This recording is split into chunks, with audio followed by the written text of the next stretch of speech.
Total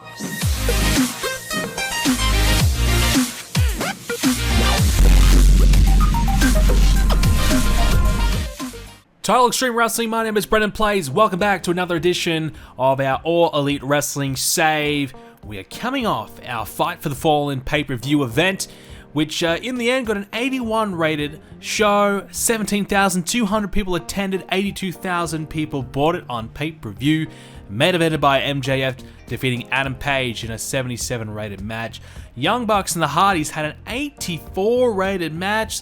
That got the match of the night. And Cody Rhodes, Christian Cage, 78.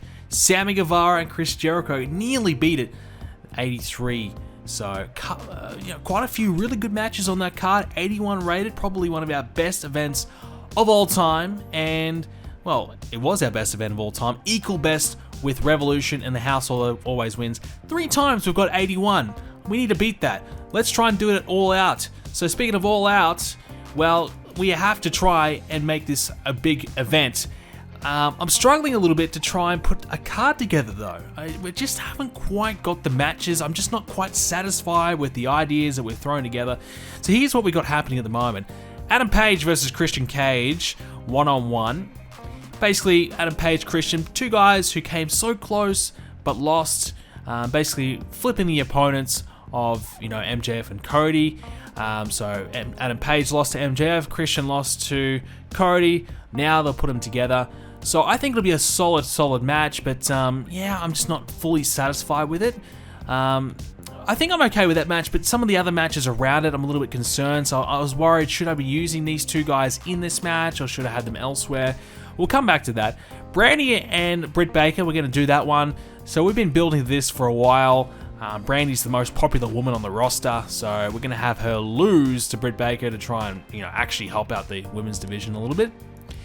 Now, at the moment, I think I'm gonna do this. It's an idea, but the Casino Battle Royal, obviously in real life, I saw that they were doing that. I figured, you know what, we probably should do something like that for our women, get them on the card, get them doing something, and this could be a great way to determine our next contender beyond All Out.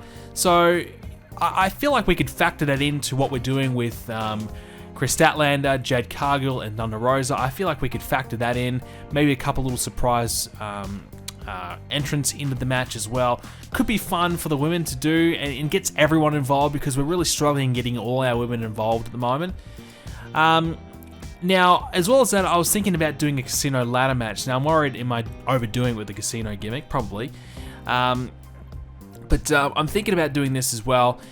Now, at the moment, this would be a mixture of upper mid-carder to lower to mid-card. So I'm thinking Brian Cage, Lance Archer, Miro, Orange Cassidy, Will Hobbs, Ricky Starks, Sammy Guevara, and probably Rey Fenix or Penta. There's a lot of big guys in this match, so I'm a little bit worried about that. Maybe I need to take someone out and add in another high flyer, maybe Penta and Rey Fenix, something like that. With the winner of this one probably getting a world title match, probably wouldn't be a main event on a pay-per-view, but definitely could main event a Dynamite or something like that to add a bit of excitement to some of our upcoming shows. So I figured that's a harmless match that gets a lot of our top guys involved. We spoke about a minute ago, Cody and MJF for the world title, so that's going to be a really good one. I'm looking forward to seeing how that plays out. We still have Malachi Black and Park here. I think we might do maybe a Malachi Black, Rey Fenix, or a Penta match, something along those lines. Maybe stretch this out a little bit more, because I don't really know what else to do. There's a lot of guys now tied up in this Battle Royal match, but we might do one more match of some sorts and then finish it up, and then maybe we might do Jungle Boy and Park for the TNT title. I think that'd be a good way to use Jungle Boy, who doesn't have a tag partner at the moment, so get him involved in a high-profile match as a singles. We've got the Factory and the Gun Club still doing that. Wingman versus Brandon Cutler, that'll take place on Dark over the next few weeks. Moxley and Kingston, I feel like I'm probably jumping the gun on this, but why not? Get them in there, taking on the Young Bucks for the Tag Team Championships. Why not go for one of our big matches? It is All Out. We need to have a big tag team match, and I don't think we have a bigger one than this one. And we've still got our tag teams feuding and our women's triple threat match, Cargill, Statlander, and Rosa. As I said, I think we'll transition that over into the Battle Royal soon. Could be a good way for Jade Cargill to win the Battle Royal, make her look really good, and set her up for a match against Britt Baker potentially, or we might go in a different direction, we'll see. But that's what we kind of have planned at the moment. As I said, I'm not fully satisfied with it. I think there's going to be a good card, but I just feel like maybe we're missing one more big match on there. You know, we don't have anything with Chris Jericho at the moment, and I think I'm a little underwhelmed and unsatisfied with how we've progressed the Jericho and Guevara situation. Should I have turned one, maybe the group babyface? Should I have turned Sammy Guevara babyface? Or maybe, I don't know. I feel like I should have done something else there. Maybe we've missed out on an opportunity. But yeah, so that's kind of something that I feel like we're missing out on. Now, the big news, obviously, as of filming this right now, a week ago, CM Punk joined AEW. So let's make it happen. CM Punk, he's going to join our game and join AEW. So here we go. CM Punk, we added him in. Now, he does have 84 popularity. I had to lower his popularity below 80. Otherwise, he wouldn't negotiate with us. So we'll be changing that back to 84. Trust me, I'm getting every popularity point I can out of this guy. But you look at his stats. Psychology, 85. Respect, experience is right up there. The mic skills, 99 microphone, 93 charisma, 88 acting, 81 star quality. My God. Give him a microphone. It's going to be magic. This could be the ticket to putting over a lot of our good young guys and a lot of promos, a lot of angles, and really having some classic stuff. How well will he go in the ring? That's the big question. His ring stats have obviously fallen a little bit from where they were once upon a time ago. But his basics, his selling is all good. His brawling still really high. Aerial isn't that strong, but doesn't really need to be. His athleticism has dropped a bit. So even though some of his stats have obviously diminished, there's still enough there for us to work with, and I really believe he's going to do really, really well for us. So we are in negotiations with him. 2-year deal, $120,000 per month. It is big money. It is obviously, huge money for us, but luckily we have just managed to get into the green the last few months, so I feel like we can afford him. If this was 6 months ago, I don't think we'd be able to afford him. I think we'd be really, really struggling to do it, but I think the time is right for us, and I'm really looking forward to having him on our roster. The question is, though, where do we start with CM Punk? And for me, the debut that he had in real life was perfect. You couldn't really ask for a better debut. So I don't know. I honestly probably would replicate that of some sorts. But I think for me, my first opponent I want with CM Punk was obviously Darby Allin's injured for us. We can't do that. Not that I probably would. I'd be looking at the Elite, and I would probably, in the next few weeks, I want to have the Elite really kind of running roughshod a little bit on the roster, beating everyone up, really kind of taking over, kind of flaunting their power, saying how great they are, they're untouchable. There's no one that could really do anything about it, and CM Punk kind of coming in and being the voice of the people, trying to, help take back control of AEW a little bit. He's sick of, he's been dealing with authority his whole career. He's not going to be about that. He wants to try and put an end to that. He doesn't want to see AEW making the same mistakes as other companies. So something along those lines, and eventually leading to a big Kenny Omega CM Punk match. Now, obviously, we could rush that at All Out, but I feel like that's a longer term storyline. So that could probably take place maybe at our next event, which is Full Gear, but that's in November, so it is quite far away. If we did push All Out back another week, which we definitely can, maybe 4 weeks of build might be enough. But yeah, I'm not sure. Or you could go the other way and just kind of have CM Punk come in, pick a guy, have a great match to kind of kick off his career, and then maybe the Elite kind of confront him post-match. Who would that be? Who would have a great match with CM Punk? I mean, there's a lot of guys on the roster. Someone could kind of work with CM Punk and just have a nice, solid match to bring him back and kind of go from there. So that's probably what we could do. But there's a few ideas anyways. Finn Balor, his contract is expiring with WWE. I've just thrown him an offer. Not that he's interested. So, but the interesting thing is that New Japan and CMLL both have given him pretty big money deals. New Japan offering him more money, same with CMLL, than what WWE is giving him, but he's more interested in staying in WWE. I don't know why, but he is. Daniel Garcia, we're going to offer him a contract so he can reunite and join up with 2.0 in our game.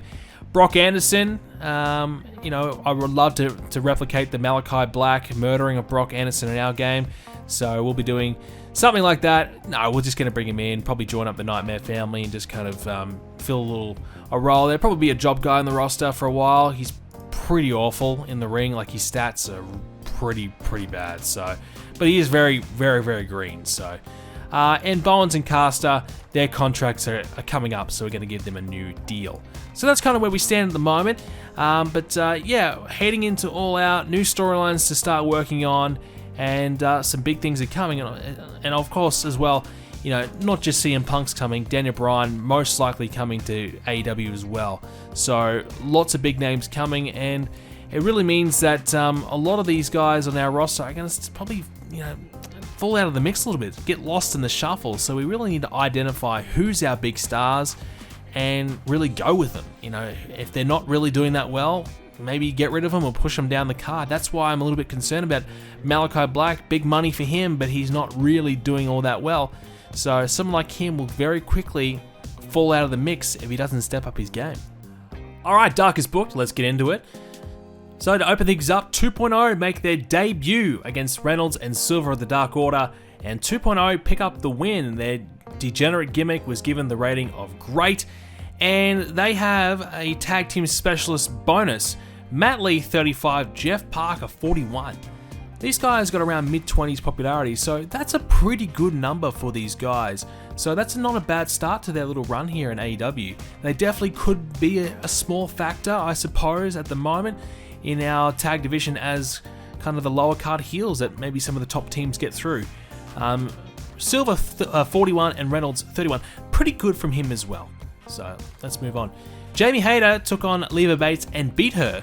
Jamie Hayter picked up the win with a 20 rated performance. Leva Bates 24. So not a great matchup in the end. A 10-minute match. I actually really liked the look of Jamie Hayter. She obviously has made her debut recently. I think she could be a factor long term. So I'm looking forward to seeing how she goes in our game. I think she could be a bit of a standout in our division once we get her a bit of popularity behind her. On the main show of Dark, Jade Cargill, Thunder Rosa, and Chris Statlander all agreed to having a triple threat match to sort out their issues and get it on once and for all. 43 for that one. We had Jungle Boy defeat Aaron Solo in a 46 rated match, and in this one we had Austin Gunn distract Solo and cost him the matchup. Jungle Boy 58, Solo 28. So we are looking to do Jungle Boy and Park for the TNT Championship, so we're giving Jungle Boy some singles match wins here just to make him look good and get him, I suppose, in contention. Dustin Rhodes calls out Anthony Ogogo and he wants to avenge Billy Gunn. 43 from that one. So Ogogo retired Billy Gunn. Dustin Rhodes wants Ogogo for himself. Dustin Rhodes was injured a few weeks ago, so those two want to meet one-on-one and finish it off once and for all. Lance Archer squashed Lee Johnson in a 36 rated match. Lance Archer 64, Johnson 12, so I thought Archer might be able to get a bit more out of this, have maybe a 50 rated match, but yeah, he didn't. Beat him in 4 minutes and still didn't quite get the result we're looking for. Hopefully that doesn't hurt Archer's popularity at all. Post-match, Tony Schiavone announces that Lance Archer is the first participant in the ladder match, the Casino ladder match at All Out, 67 for that one. So that's why we did Archer winning, and this is a bit of a show where we're getting a lot of these Battle Royal or these ladder match participants involved, getting them some wins, making them look good, and we're going to try and utilize Dark a little bit more for that over the next few weeks. Brandon Cutler was beaten by Ethan Page thanks to Peter Avalon screwing over Brandon Cutler. So a way for Cutler to have a decent match against Page, and we are going to look to do Ethan Page and Scorpio Sky together as a tag team. I was hesitant on it for a while, but now that SCU pretty much is going to break up anyways, I've got nothing else for Scorpio to do, so we may as well go in that direction. And so we're going to give Ethan Page a few wins over the next few weeks to make him look good. Brandon Cutler's getting ready for a heel turn of his own after this Peter Avalon feud ends. Speaking of Scorpio Sky, he says it's time to ditch SCU because they're washed up has-beens. So we are planting the seeds for a heel turn there. Pretty much, you could argue that was the turn, but we'll do a couple of segments before we do it legitimately. Orange Cassidy and Matt Sydal was in our main event to qualify for the ladder match. Orange Cassidy defeated Matt Sydal, so he will be a part of the Casino ladder match. 55 from Cassidy, Sydal 46. Yeah, we haven't really used Cassidy a lot, so I figured why not give him a chance to be a part of that ladder match. And post-match, Lance Archer comes to the ring, kicks Orange Cassidy in the head, and knocks him out cold. And all the best friends are there to try and get Archer out of the ring and, well, try and make sure that Orange Cassidy is okay. So Cassidy gets a big win. Archer gives him a reality check, 67 for that one, and gives us a 52 rated edition of Dark. To open up this week's edition of Dynamite, Cody Rhodes addresses MJF and his big title match at All Out. 100 rated, and did we expect anything else from a big Cody Rhodes promo? So this is it. We kick off the big feud, Cody and MJF. I'm looking forward to this one. This has been quite a while in the making now, as we've been trying to get Cody back in the title mix and eventually coming full circle with MJF for the championship. The Wild Things defeated the Butcher and Blade for 66. Eddie Kingston 57, John Moxley 85, The Blade 35, and The Butcher 32. Good to have the Wild Things mixing it up with some of the lower tag teams to try and help them out a little bit, but also to give the Wild Things a win. Malachi Black says he needs to beat all of Death Triangle to be satisfied. So he's beaten Phoenix, he's beaten Park, he's got one to go, and that'll be Penta tonight in our main event. Powerhouse Will Hobbs defeated QT Marshall in a 34 rated match to qualify for the Casino ladder match. Will Hobbs 46, QT 34. In the end, Colton Gunn distracted QT to cost him the match. So didn't quite have enough popularity here, which is surprising. I suppose this is not in the Southeast, so it's not Will Hobbs' best area. But we have to try and grow his popularity in all areas. So yeah, we took a bit of a risk here, but we put it on the main card. Basically, the Gun Club are going to keep terrorizing QT forever, pretty much, because QT is the reason why their dad had to retire. Well, they're going to start terrorizing QT and costing him every match, costing everyone in the factory matches whenever they're in one. Mark Henry congratulates Will Hobbs on qualifying, but warns him that he has a lot more work to do if he's going to win it. So 58 for that one.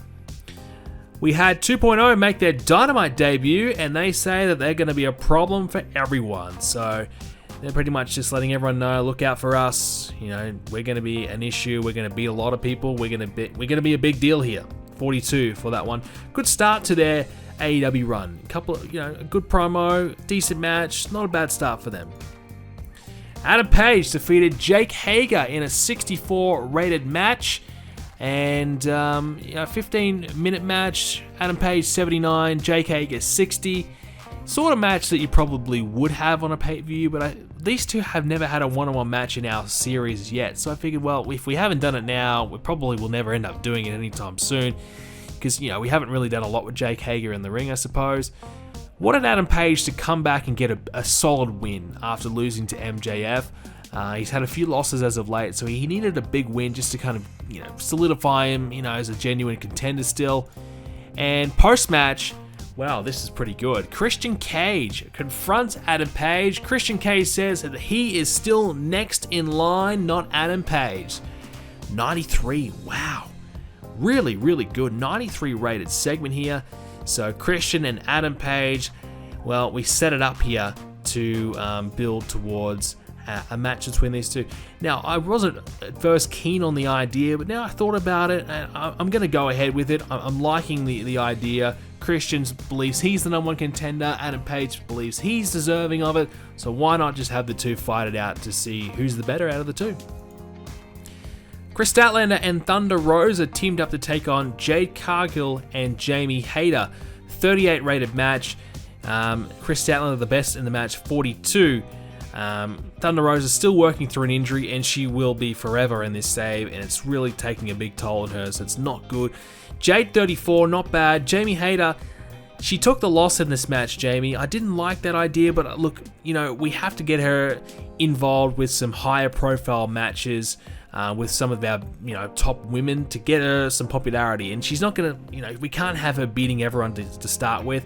So we're going to try and establish a bit of popularity with her, then we'll start pushing her a little bit more. So we actually had Thunder and Chris Statlander win this match, giving Jade Cargill a loss, as well as Jamie Hayter. So 38 for this one. Probably do the triple threat match maybe next week. I don't think we'll do it at All Out. We'll probably put them in the Battle Royal instead. Speaking of the Battle Royal, Vicky Guerrero and Nyla Rose, they make a Red Dynamite appearance, and Vicky says that Nyla is going to win the Casino Battle Royal. 54, so not a bad promo to start off the Casino Battle Royal storyline. 54 is actually really good for the women. Scorpio Sky teamed up with Frankie Kazarian and Christopher Daniels, and they took on the Pinnacle, Wheeler, Harwood, and Wardlow. Of course, the Pinnacle pick up the win, 57 rated for the match. Cash Wheeler, 73, the best in the match. So, of course, AEW Dark airs after Dynamite, so it's pre-taped. So what we're going to have here is SCU take a loss. Scorpio Sky, as we find out in the next segment, he is furious and he storms out of the ring. He's not happy. Then, of course, on Dark, he trashes SCU and pretty much ignites the heel turn. 37 for the storm out segment. Malachi Black and Penta L0 in our main event. 69 rated. We tried to make this a steal the show. We wanted these guys to go all out and give everything they had. Well, Malachi Black got 70, Penta 57. So I can't say it was a great result. It was not bad. 69, I'm happy with that overall rating. But I thought we might have been able to get a little bit more individually out of both guys. I guess they were a little bit tiring towards the end. Malachi Black seemed off his game. Or has he been on his game yet? Seriously. 69. He defeats Penta and he makes it a clean sweep of Death Triangle. I mean, if we haven't... we're doing everything we can to put him over. He beat Death Triangle. He's beat all of them. And he's still letting us down. In the end, though, 74 rated edition of Dynamite. Not a lot of big matches on the card. I mean, we had Page and Hager, we had Malachi and Penta. We didn't get a big match rating, but our promos were excellent and was able to get us across the line. Ratings results for us as NXT, 77 rated show, 0.9 TV rating, 732,000 viewers. Pretty good, actually. We had 884,000 viewers for our 74 rated show. Not too bad. Cedric Alexander, he's going to be out injured after getting a stinger. That's going to be a really long injury, Cedric. I feel really, really bad for you. Let me guess, a day, 2 days? But yeah, 894,000 viewers combined for our edition of Dynamite. Not too bad. I mean, obviously our ratings haven't really grown. I guess such is life and for AEW in the real life. But would have liked to see a little bit more progression over the last little bit. But we had some good stuff. Cody Rhodes, great promo. Christian Cage, Adam Page had a great interaction as well. But what we pretty much accomplished, we're starting to set up for our future. And that is obviously for All Out, establishing our new storylines. Malachi Black, 71 for his popularity now. So it looks like he's gained some popularity. I don't know why, I don't know how, but he's gaining popularity. He's doing really well. But in ring, it's just not happening. It's not clicking. I'm still frustrated with him. I'm not sure what to do with him next or where to go with him next. Maybe we put him in the ladder match. I don't think so, but it could be an option, I suppose, if we get a little bit desperate. But Cassidy's going to be in it. Jungle Boy's going to be in it. So it's going to be a real big mix, that ladder match of some of the top guys, some of the mid-card guys. The women, on the other hand, I really don't know how that's going to go down. Let's take a quick bit of a closer look. Obviously Sheeta's going to be in it. She's going to perform well. Jade Cargill, let's hope she does better than what she's been doing. Chris Statlander, Nyla Rose. Some good talent will be a part of it for sure. Thunder Rosa, she's dropped down to an unimportant after being recognizable, so she needs a few wins because she's not doing so well in terms of the fans caring about her, which is not great. Serena Deeb, she's getting ready to do the heel turn, so she'll probably be a part of that. Rio, I'm thinking will do pretty good. I think we're going to have Camille come in as the surprise, and maybe have a bit of a showdown with Jade Cargill, and then maybe we'll do a quick match after the pay-per-view between Camille and Jade. Probably would be a stinker, but why not? May as well. Jamie Hayter has now got 12 popularity, so we need to try and get that to 15 to 20 as soon as we can, so she can start to be a little bit more viable in the women's division as well. So a few things to think about, but hopefully, this match does turn out to be okay. We've had a decent start to some of our storylines, and I feel like we're just one singles match away from this being a decent card. Maybe Malachi Black needs a new opponent. Obviously, Park and Jungle Boy, that'll be on there. That'll be good, but probably not the match I'm looking for.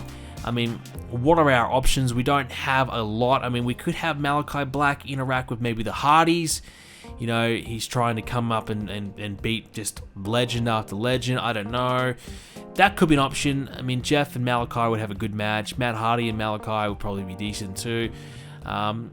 So that's a few options, but there really isn't anyone else other than maybe Sammy Guevara. He's available. Malachi Black is a babyface at the end of the day, so that's the thing. He's going to be coming after guys that are kind of doing the wrong thing. Maybe Sammy Guevara and Malachi would be good. Maybe Jericho and Malachi Black. Maybe we should have the Inner Circle interact with Malachi and he tries to go after them. Might be an option. Might be something we can think about.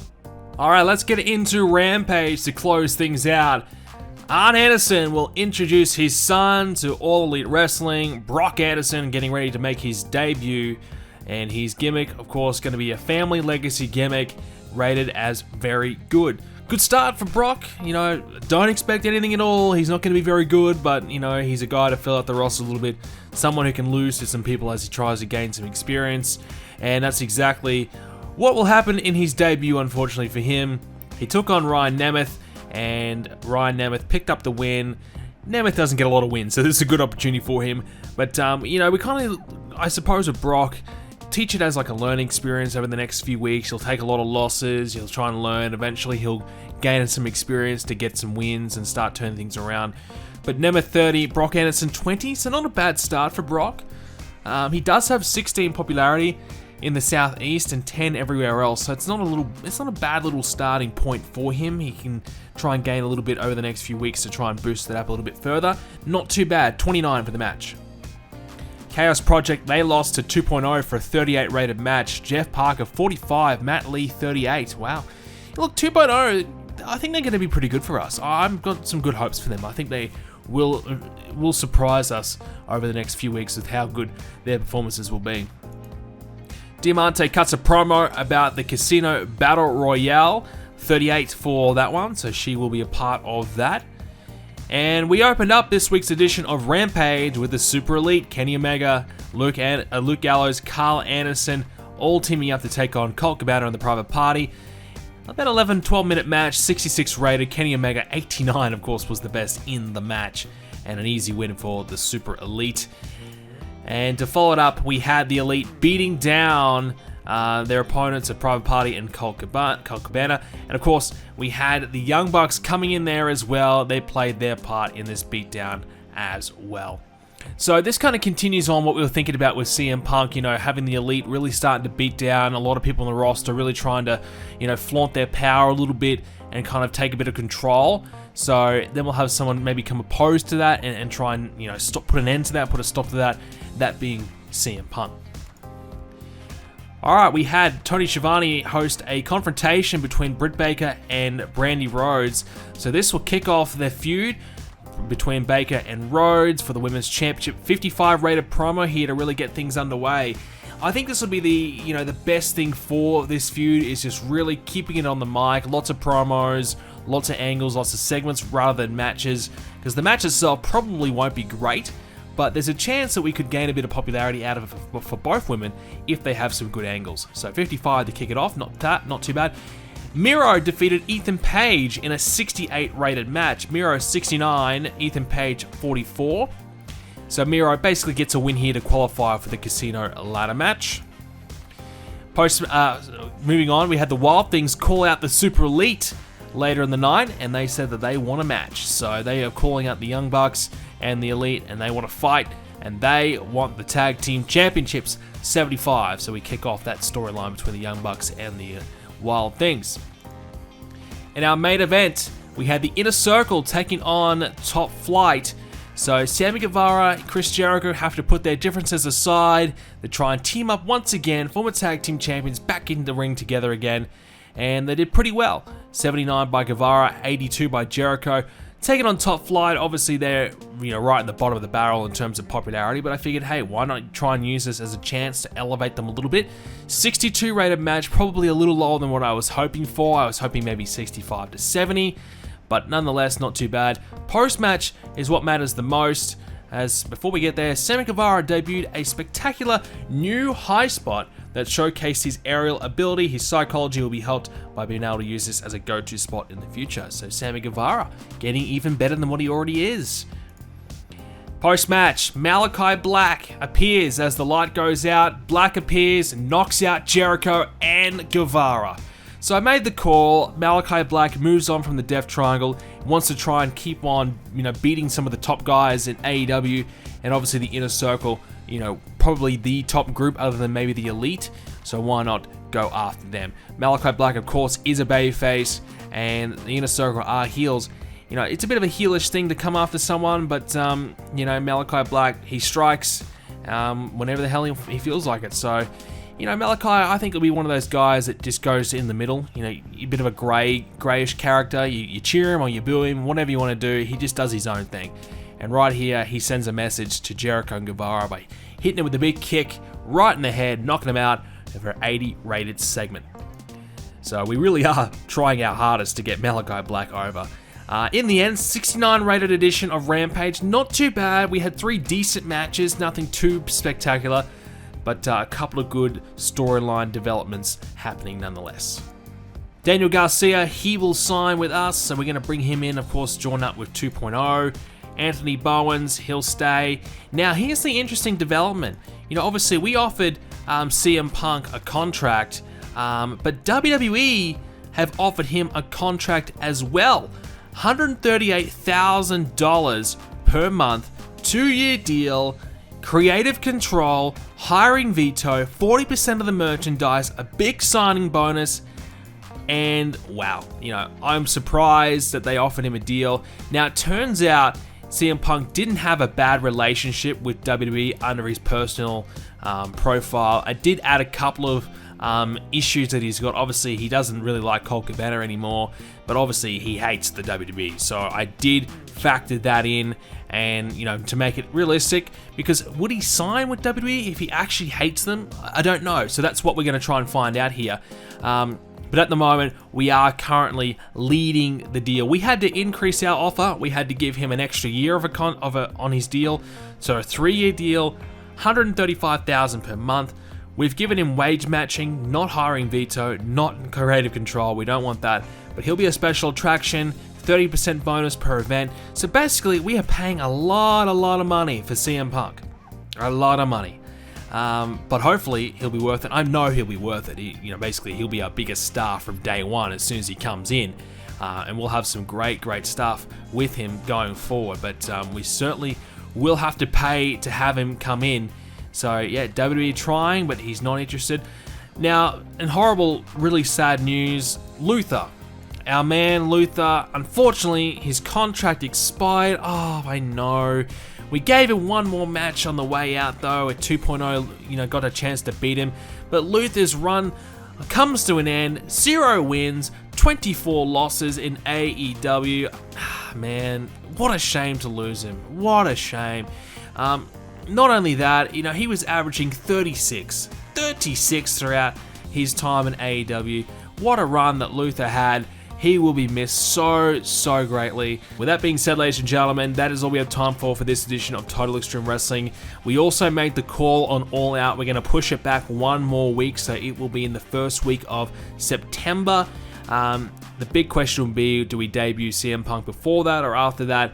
Potentially before that, depending when he signs. If he signs before the next Dynamite or Rampage, we might go ahead and just do it and get it over and done with and make it happen. But if he signs towards, in another week after or so, it might take a while, depending if WWE want to try and battle us to try and get him. Maybe we'll have to push back his debut until All Out itself. We'll have to wait and see. Lots to come though. All Out is coming our way very soon. Thank you for watching, guys. Hope you enjoyed it. See you next time.